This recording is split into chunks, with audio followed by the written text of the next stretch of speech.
이제 아브라함 스토리에서 또 이삭의 이야기로 갑니다. 그리고 이삭의 이야기 속에 야곱이 같이 오버랩되고 야곱 12아들들 이야기, 요셉의 이야기까지 해서 마무리가 되죠. 오늘 이삭을 우리가 살피면서 지난주에 아버지의 복을 이어받은 이삭을 보았어요. 그런데 여러분, 아버지의 복을 그대로 이어받았지만 이삭의 가정에 문제가 있었다는 것을 보여주고 있습니다. 여러분, 창세기에 가정 이야기가 나오는 거예요. 아담의 가정, 그리고 또 노아의 가정, 그리고 아브라함, 이삭, 야곱의 가정, 이렇게 가정 이야기들이 많이 나와요. 가정이 그만큼 소중하기 때문입니다. 또 창세기뿐만 아니라 가정 이야기는 계속해서 이어지고 있습니다. 하나님께서 최초로 만드신 공동체가 가정이고, 가정을 건강하게 만들어 가야 될 사명이 예수 믿는 사람들에게 있습니다. 좋은 남편 되시고 좋은 아내 되시고 좋은 부모요 좋은 자녀로 살아가야 세상도 건강해집니다. 좋은 남편, 좋은 아내로 살아가면 사회생활이 편안해지고 만나는 사람과 따뜻한 그런 가슴으로 다가갈 수 있게 되어집니다. 가정의 문제가 사회의 문제가 되어지고 오늘날 가정이 황폐화되어지는 현상들도 많이 생기고 있는 것은 불행한 일입니다. 건강한 가정 가꾸시고 예수 믿으면서 무엇보다도 좋은 남편 되려고 애쓰시고 좋은 아내 되려고 애쓰십시오. 좋은 아버지 되고 좋은 어머니 되고 좋은 아들이요 좋은 딸 되시기 바랍니다. 좋은 교인 되려고 너무 애쓰지 마세요. 좋은 장로 되고 좋은 권사 되고 좋은 집사 되는 것보다 좋은 아버지로 살고 좋은 어머니로 사는 것 훨씬 중요합니다. 가정에서와 교회에서의 모습이 다를 수 있잖아요. 그것 때문에 상처받는 식구들이 있습니다. 그것 때문에 하나님을 멀리 해버리는 불행한 일들도 일어나요. 가정은 굉장히 소중합니다. 그리고 내가 건강한 가정을 가꾸면 우리 자녀들이 보고 자라면서 어때요? 우리 아빠 같은 남편, 우리 엄마 같은 아내 기대하게 되잖아요. 가정을 행복한 눈으로 바라볼 수 있게 되어지는 거예요. 그래서 우리들의 가정을 건강하게 세워가야 될 책임이 우리에게 있습니다. 자, 그런데 이삭의 가정 문제가 있었어요. 아브라함의 가정도 문제가 있었고 야곱의 가정도 문제가 있고, 여러분 성경에 다윗의 가정도 굉장한 문제가 있었던 것으로 보여지고 있습니다. 사무엘을 낳은 그 한나의 가정에도 문제가 있었고, 그러니까 문제가 없는 가정이 없어요. 아우 저 집은 참 좋겠다 그렇게 마음대로 상상하지 마십시오. 그렇게 생각을 했는데 그 가정에도 아픔도 있고 문제가 있을 수 있어요. 내게 주신 가정 건강하고 소중하게 가꾸면서 사람들이 부러워할 수 있는 복된 삶을 갖고 갔으면 좋겠어요. 문제는 어디나 있어요. 자, 그런데 이삭의 가정에 주신 문제가 뭐예요? 40에 결혼을 했고 20년 동안 아이가 없습니다. 그래서 굉장히 힘들었을 거예요. 여러분 집안 내력같이 보이잖아요. 아브라함도 25년 동안, 그것도 75세부터 기도했지만 정말 하나님이 하늘의 별처럼 바닷가의 모래처럼 주시겠다는 자식들은 생기지도 않잖아요. 그래서 이런저런 시험을 겪습니다. 그런데 그 아들 이삭도 40에 결혼했는데 자식이 후손이 생기지 않아서 굉장히 힘듭니다. 그런데 아브라함과 달리 이 이삭은 자식이 없자, 그리고 아무리 기다려도 생기지 않자 간구했다 그랬어요. 기도를 했고 하나님이 그 간구를 들으셨다라는 것입니다. 여러분 처음에는 곧 생기겠지 뭐 이렇게 기대하지 않았겠어요? 3년 지나고 5년 지나고 나니까 굉장히 답답했을 겁니다. 그래서 계속 기도를 했고 간구를 들으셨다. 여러분 우리가 살아가면서 이건 뭐 자연스럽게 될 거야 그렇게 생각되는 부분도 기도해야 된다는 걸 보여줘요. 남의 집은 그냥 기도 안 해도 되는데 우리 집은 기도를 해야만 되는 일들도 있어요. 예수 믿는 사람에게는 어떤 것이든 기도해야 될 것과 기도 안 해도 돼야 될 문제는 없어요. 모든 이슈가 우리의 기도 속에서 이루어지는 것이 최고의 복임을 성경은 말씀하고 있습니다. 당연한 것도 기도하셔야 돼요. 내일 아침에 우리가 눈 뜨고 일어나서 밥 먹을 것이라고 기대를 하고 아무런 그 부분에 대해서 걱정하지 않지만 그것조차도 하나님의 은혜가 아니면 불가능하다는 것을 보여주고 있지 않습니까? 자, 이삭의 가정에 정말 아름다운 모습이 뭐냐 하면 아브라함 가정은 자식이 생기지 않자 갈등이 일어납니다. 하갈을 통해서 아이를 낳고 집안에 문제가 생기고 이삭이 태어났을 때도 역시 갈등이 생기잖아요. 그런데 이삭은 20년 동안 여러분 자식이 생기지 않을 때 하나님께 간구한 것으로 되어 있어요. 기도한 것으로 되어 있어요.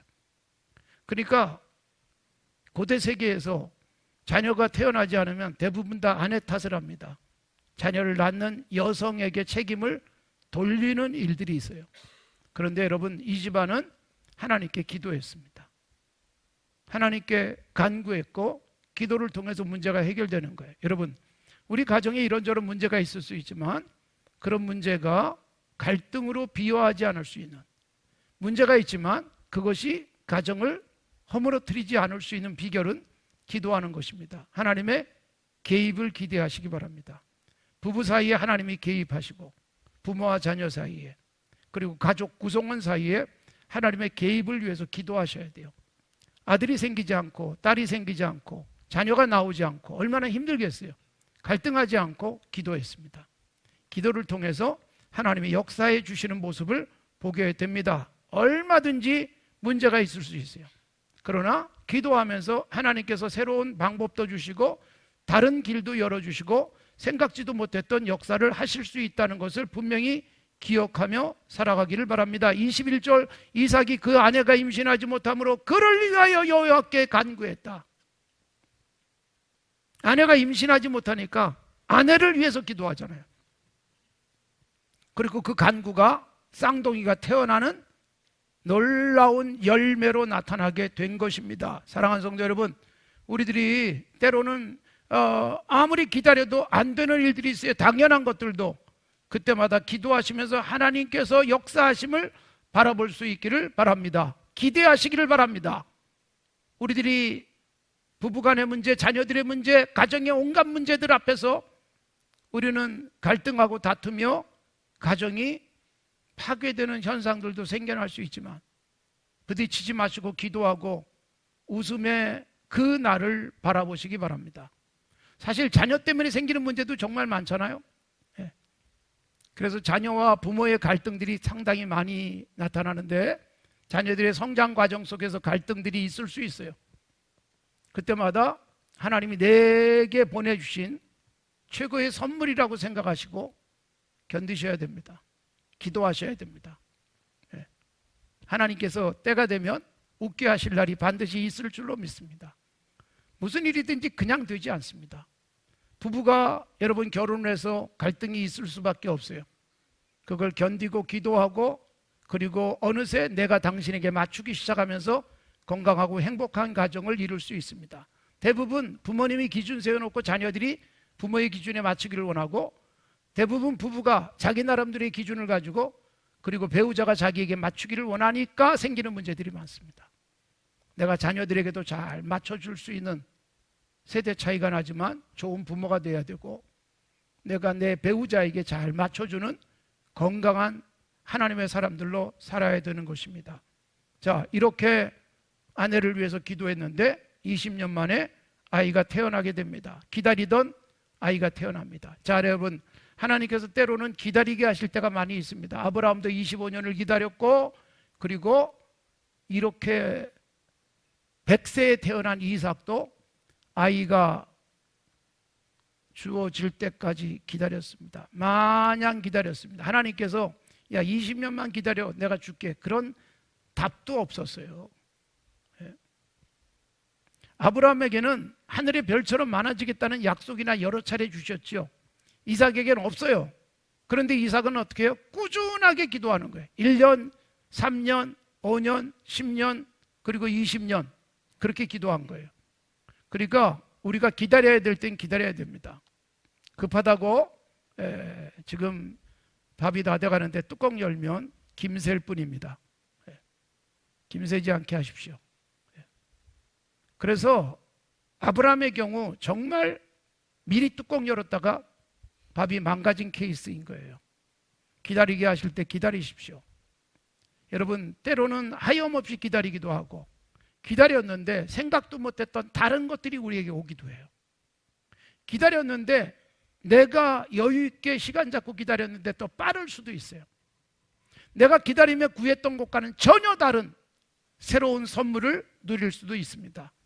기다리면 복입니다. 우리는 꾸준히 기다릴 수 있어야 됩니다. 노벨 문학상을 받은 사무엘 베게트의 그 고도를 기다리며 오지 않는 고도를 기다리는 세상의 공허한 면도 있죠. 그러나 이 아브라함, 이삭, 야곱 등등 성경에 나오는 사람들은 확실하고도 분명한 하나님을 기다리는 거예요.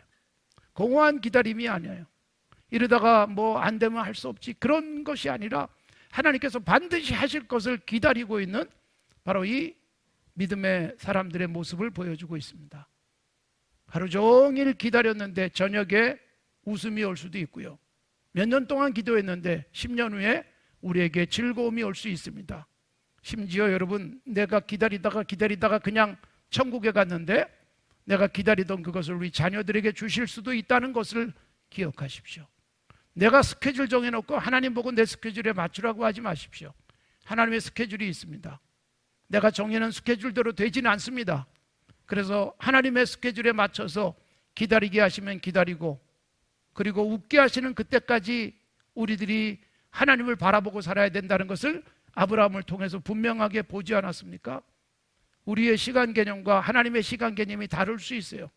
그걸 분명하게 성경이 말하고 있잖아요. 하루가 천년 같으신 하나님과 우리는 하루도 여러분 지루해서 천년처럼 느껴질 때가 있다는 것.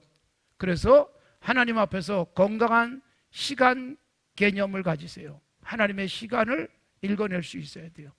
어릴 때 우리는 학교 다니면서, 요즘은 뭐 집에서 다 알고 가지만 시계 보는 공부도 했잖아요. 9시, 12시, 3시 뭐 이런 거 공부해야지 알던 시대가 있었어요. 여러분, 하나님의 시계도 공부하셔야 돼요. 하나님의 시계는 우리의 시계와 다를 수 있기 때문에. 시차가 있잖아요, 시차. 우리가 지금 이 시간이지만 여러분, 어느 쪽은 우리보다 훨씬 늦을 수 있고 어느 쪽은 우리보다 훨씬 빠를 수 있습니다. 시차가 있어요. 하나님과 우리 사이의 시차도 분명히 존재한다는 것을 생각하십시오.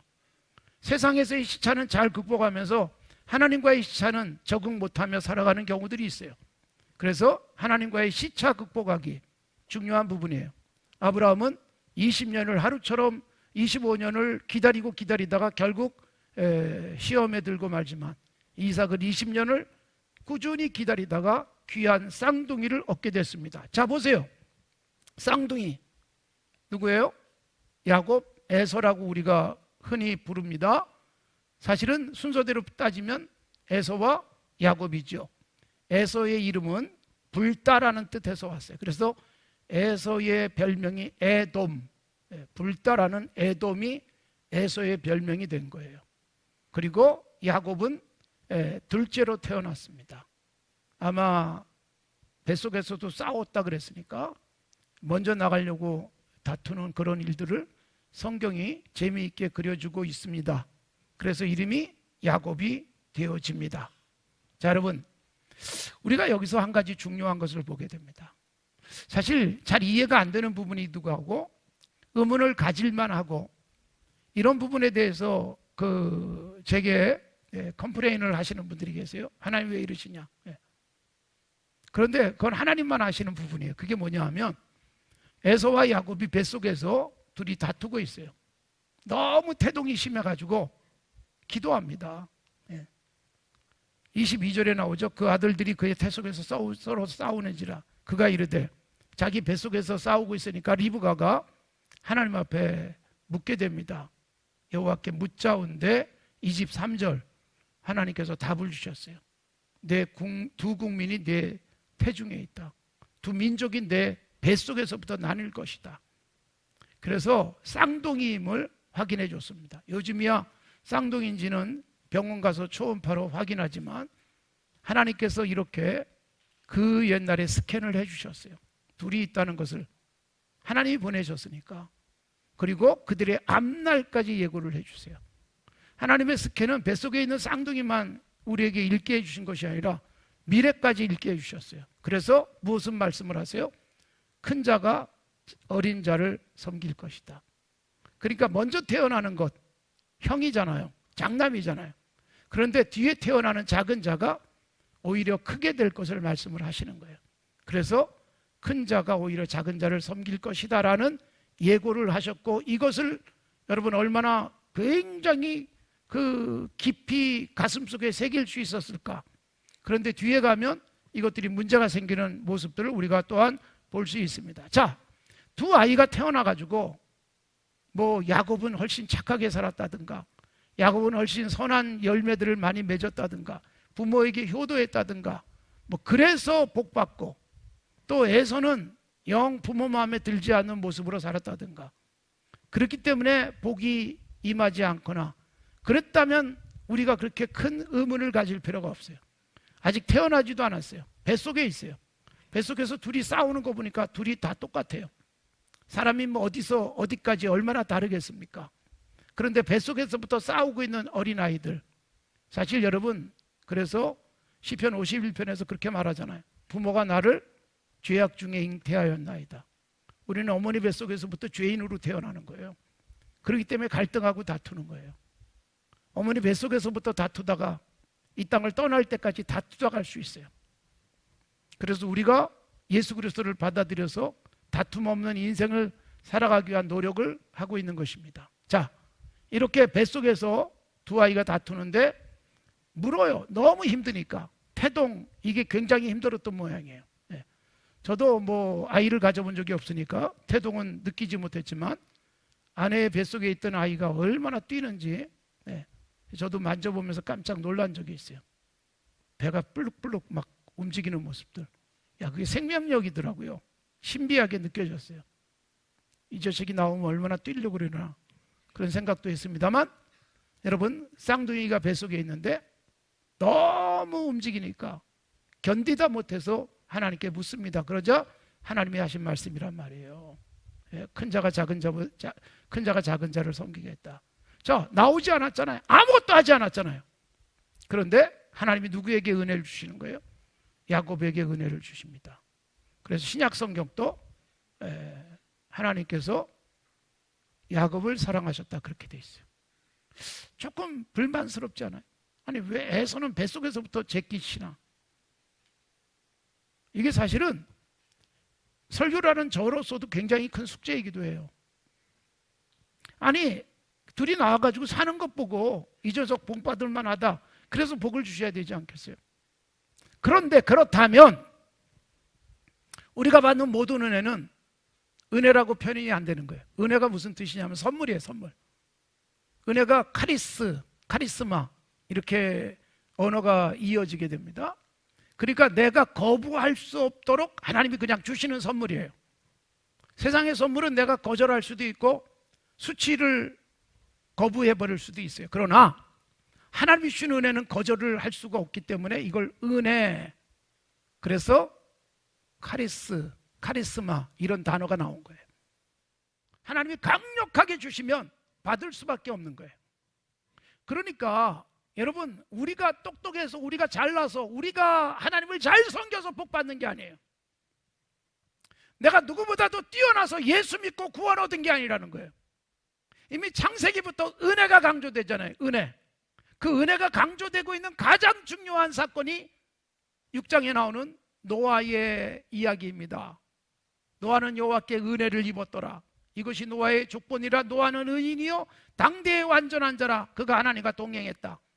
창세기 6장 9절. 그런데 그 앞에 뭐가 나와요? 너무나도 모든 사람들이 죄인이었어요. 하나님이 물로 심판할 만큼 죄인. 그런데 노아는 의인이고 완전한 자고 하나님과 동행한 이유가 뭐냐? 노아가 특별히 도덕적이었기 때문이 아닙니다. 이건 뒤에 가면 9장에서 홍수 위에 살아남은 노아가 술 취해가지고 벌거벗고 추태를 부리는 모습을 통해서 노아의 죄성이 우리에게 나타나고 있는 거예요. 그런데 노아가 의인이여 완전한 자여 하나님과 동행이 가능했던 것은 뭐냐? 바로 6장 8절에서 노아는 여호와께 은혜를 입었더라. 그거예요. 하나님이 내게 은혜 주셔가지고 내가 예수 믿는 거예요. 내가 은혜를 입었기 때문에 내가 그래도 사람들 앞에서 착하게 사는 거예요. 사람들 보실 때 도덕적으로 잘 살고 그리고 열심히 뭔가를 하면 잘 되어지는 것은 하나님의 은혜의 결과다라고 생각을 하셔야 돼요. 그래서 어머니 뱃속에 아무것도 하지 않고 태어나지도 않은 이 둘에게 하나님이, 야곱은 하나님의 사랑을 더 많이 입어요. 에서는 여러분, 하나님의 백성들이 아브라함의 먼저 태어난 이스마엘은 격가지로 전락하죠. 그리고 이삭의 먼저 태어난 에서 역시 하나님의 정통적 믿음의 후손들 속에서 떨어져 나가요. 그러니까 여러분, 떨어져 나가고 싶어서가 아니라 하나님이 은혜를 주신 자들이 하나님의 은혜의 줄기 속에 있는 것이고, 이 부분에 대해서 제가 먼저 말씀을 드렸잖아요. 의문을 가질 수 있지만 우리에게 주시는, 성경이 주는 답은 뭘까요? 은혜 입은 내가 하나님께 그냥 감사하며 살면 돼요. 왜 쟤는 은혜 주지 않느냐라고 투덜거리며 살아가 봐야 우리의 숙제는 풀리지가 않습니다. 하나님이 야곱을 선택하시는 거예요. 이게 은혜예요. 은혜. 여러분, 우리들이 이 세상 살아가면서 가장 중요하게 생각해야 될 부분이 하나님의 은혜예요. 그런데 재밌는 게 이래요. 보세요. 야곱과 에서 중에 에서가 먼저 태어나는데 늦게 태어난 둘째에게 하나님이 은혜를 주시는 거예요. 야곱의 12아들이 있어요. 그 중에 네 번째 아들 유다가 은혜를 입습니다. 첫 번째 아들, 두 번째 아들, 세 번째 아들은 물론 자기들의 잘못 때문에 저주를 받아요. 그런데 넷째 아들 유다가 놀라운 복을 받고 유다의 흐름이 예수 그리스도까지 가는 거예요. 11번째 아들 요셉도 최고의 복을 받습니다. 그런데 요셉에게 태어난 므낫세와 에브라임 형제가 있는데 두 형제 중에 누가 큰 복을 받느냐? 작은 자 에브라임이 큰 복을 받습니다. 그래서 흐름 속에 보면 여러분, 이상하게 첫째, 강한 자, 큰 자보다는 작은 자 뒤에 처져 있는 사람이 복 받는 경우들이 많아요. 다윗도 성경 역사 속에 최고의 브랜드 가치를 가진 이름을 남기게 되지만 그는 8명의 형제들 중에 막내 8째였습니다. 이상하게 큰 자, 앞선 자, 더 많이 가진 자가 복 받지 못하는 경우들이 많은데 이런 사례들은 넷째 아들로 태어난 제게는 굉장히 은혜입니다. 제가 참 은혜 받는 구절이기도 하지만 오해하지 마십시오. 장남은 복 받지 못한다라는 의미가 결코 아닙니다. 성경은 장남으로 태어나는 것 자체가 복이에요. 그래서 신명기에 보면 마주로 태어난 자에게 두 배의 복이 임하는 것을 보여주는데 여기서 우리에게 중요한 깨달음이 있습니다. 그게 뭐냐?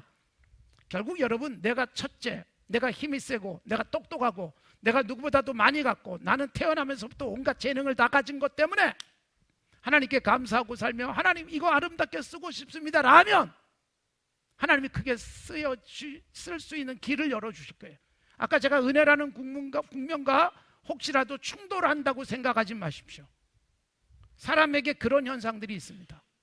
내가 힘이 있을 때, 돈이 있을 때, 뭔가 잘 풀려갈 때 역시 나야, 그래 이럴만 하지, 그럴 수 있는데 어차피 태어나기도 둘째로 태어나고 태어나기도 막내로 태어나고 이렇게 저렇게 힘이 없는 사람들, 그들은 어떻게 해요? 어차피 자랑할 힘도 없기 때문에 하나님만 바라보는 현상들도 생겨납니다. 그래서 여러분, 모든 걸 다 가졌기 때문에 기도도 못할 수 있어요. 기도할 필요가 없다고 생각할 수 있어요. 자녀들이 너무 잘 되기 때문에 알아서 공부 잘하고 알아서 좋은 학교 가고 그러면 기도할 필요를 못 느낄 수 있어요. 그런데 여러분, 그럴 때 조심해야 되거든요. 바울사다 고린도전서 10장에서 섰다고 생각한 자는 넘어질까 조심하라. 그래서 우리에게 경고를 해주는 거예요. 아, 너무 잘 된다. 하나님의 은혜가 아니면 이렇게 될 수 없는데 내가 뭐라고 이런 복을 주셨습니까? 라고 겸손하게 고백하는 것이 복이에요. 그리고 없어요. 내가 어차피 나는 앞선 자도 아니에요. 그럴 때 어떻게 해요? 나는 모자랍니다. 나는 어린아이와 같습니다 라고 고백했던 사람들이 성경에 나와요. 예레미야 선지자처럼 나는 어린아이입니다. 말할 줄 모릅니다. 모세도 여러분, 내가 할 수 있다 그럴 때가 아니라 나는 아무것도 할 수 없는 80난 노인입니다. 그때 하나님이 그를 붙들어 쓰시잖아요. 그러니까 내가 어차피 없어서 잘난 척할 수도 없고 남 앞에 나서서 큰 소리 칠 수도 없을 때, 그래서 어차피 나는 아무것도 못하니까 기도하고 엎드리고 하나님을 바라보면 하나님께서 붙드시고 하나님이 사용하시는 역사가 성경 전체에 나오고 있는 거예요. 그러니까 야곱과 에서가 뱃속에 있을 때 골라낸 것은 그런 거 본 적도 없지 않냐? 그럴 수 있잖아요. 근데 은혜를 입었기 때문에 야곱은요 사실 착하게 살지 않습니다. 못되게 살고 거짓말하고 약삭 빠르고 자기 것 챙기기 위해서 온갖 수단과 방법을 다 쓰는 자예요. 그러니까 본성적으로 보면 뱃속에서 형과 싸우고 있는 모습과 다르지 않습니다. 인생도 처절한 전투처럼 살았던 야곱이지만 하나님이 은혜를 주시니까 그런 잘못된 태도도 나중에 가서 복으로 바뀌고, 분명한 것은 그렇기 때문에 여러분 야곱은 무조건 복 받았다는 게 아니에요. 하나님이 은혜는 주시지만 약삭 빠르게 살고 거짓말하고 살고 수단과 방법을 가리지 않고 모든 것 내가 원하는 것 갖기를 원하며 살았기 때문에 그가 130살이 됐을 때 돌아보니 내 인생 험악했다 그렇게 말해요. 난 너무 험악한 삶을 살았네. 험악하게 살 것인가 아니면 정말로 기쁨으로 살아가는가는 내가 어떤 선택을 하느냐에 따라서 달라져 있어요. 총체적으로는 은혜라는 구명 속에 있지만 은혜를 받은 자도 자기 본성대로 자기의 태어난 캐릭터대로 또는 자기 속에 있는 못된 죄악성 그대로 살아가면 하나님의 은혜는 있지만 힘들게 살아갈 수 있어요. 그래서 하나님께서 우리에게 은혜 주시기를 기대하는 거예요. 우리가 하나님 앞에 하나님 내게 이렇게 주시고 저렇게 주신 거 감사합니다. 그러니 이것 가지고 교만하지 않게 하시고 하나님만 바라보며 하나님이 주신 것을 자랑하고 하나님만을 높이게 하옵소서라는 겸손함이 필요한 것이고, 아무것도 없을 때 주눅 들고 우울해지고 삶을 포기하는 게 아니라 아무것도 없는 나를 이 땅에서 살게 하셨는데 나는 하나님만 의지합니다. 내 손에 돈이 없기 때문에, 내가 남보다 똑똑하지 않기 때문에, 내가 남보다 좋은 학교 나온 것이 아니기 때문에 나는 하나님만 의지합니다. 하나님이 붙들어 주지 않으면 아무것도 못합니다라는 건강한 하나님에 대한 신뢰. 그러니까 힘이 있을 땐 겸손, 없을 때 약할 땐 하나님을 꽉 붙드는 삶을 살아가면 하나님의 은혜는 우리의 길을 열어주실 줄로 믿습니다. 사랑하는 성도 여러분, 하나님 앞에서 은혜를 입은 자답게 살아갈 수 있길 바랍니다. 은혜를 입은 자의 평안할지어다라는 말씀이 혹시 기억나십니까? 마리아가 천사에게 그 소리를 듣는 거예요. 이게 무슨 말일까? 아브라함이 여러분 선택됐듯 마리아도 예수님을 낳을 자궁으로 선택되는 거예요. 그래서 그걸 은혜라는 거예요. 내가 뭐 전혀, 오히려 여러분 마리아는 뭐예요? 저 갈릴리 나사렛에 살고 있는 아주 천박한 동네 출신. 그런데 은혜를 주신다는 거죠. 왕궁에 있는데 되는 것이 아니라 정말 도시라고는 구경도 못했던 마리아에게 은혜를 입은 자의 평안할지어다. 그래서 우리는 약하고 없고 모자라고 남과 비교했을 때 정말 고개를 들 수 없을 때 하나님을 바라보십시오. 하나님이 고린도전서 1장에서도 말씀하지만 작은 자, 약한 자, 그리고 미련한 자를 통해서 지혜로운 자, 힘 있는 자 오히려 부끄럽게 하실 수도 있다라고 말씀하고 계시는 거예요. 20년을 기다려서 하나님이 주셨습니다. 그래서 태어난 두 아들이 있었는데 한쪽은 은혜요, 한쪽은 은혜 바깥이었다. 우리가 여러분 은혜에 입어서 기다리고 기다리던 놀라운 구원의 은총을 누렸을 뿐만 아니라 이제 우리들은 은혜 안에 살아가면 우리의 삶을 통해서 하나님이 기뻐하실 수 있는, 그리고 이 세상에 유익된 인생을 살아가게 될 줄로 믿습니다. 은혜를 기도하며 기도하십시오. 우리 자녀를 놓고 하나님 은혜를 주옵소서. 내가 할 수 없습니다. 나는 할 만큼 다 했지만 내가 한 것 때문이 아니라 하나님의 은혜를 주셔야 내가 그동안 쏟아부은 눈물과 기도와 그리고 열정들이 좋은 열매로 나타날 것을 기대하면서 기도하는 삶이 우리에게 필요한 것입니다. 목회자로 살아가지만 여러분 늘 하나님을 바라보며 기도하는 이유가 뭘까요? 내가 뭐 충분히 잘할 수 있는 능력 때문이 아니라 모자라고 한없이 약한 존재지만 하나님의 은혜를 기대하는 거예요.